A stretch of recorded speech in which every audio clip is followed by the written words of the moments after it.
This was planned as a 2-night, 3-day trip to one of our favorite places in Colorado, the White River, and maybe a little bit to Trappers Lake too. We started out on the South Fork of the White River. It was a dud.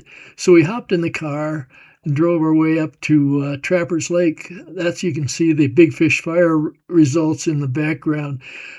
Sue's walking the dogs back to the car while I'm about to go down and fish this one little hole that we've had good success in the past. It didn't happen today. Then we went back to the lodge and had a gargantuan burger that was so hefty that we couldn't even eat dinner that night.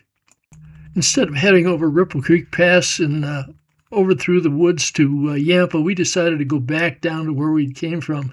I'm at the Sleepy Cat easement area right now. I'm going to walk downstream from here. The river was running supposedly at 129 feet. What you're looking at that right up there is maybe 450 to 500.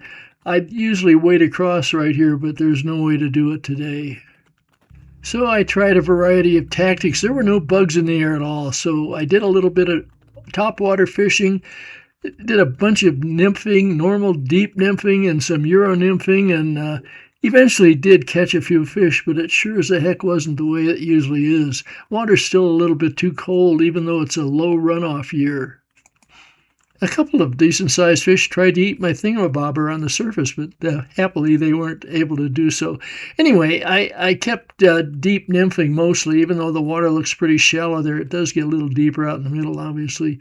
Caught a variety of small rainbows and, of course, the ever-present whitefish, which are normally no fun at all, but today I would be happy with any kind of catch that. Both types of nymphing were more or less productive. I did a lot of things on the swing as well. Down deep, hooked a couple of very large rainbows. Unfortunately, neither were hooked well enough to bring in all the time. And that's more or less it for the trip. We enjoyed the area. The weather was very nice. Even though the water was a little nippy, it wasn't a bad place to wade along the bank anyway. So with calling that a day, we'll be back again sometime later in the summer. That's a cutthroat.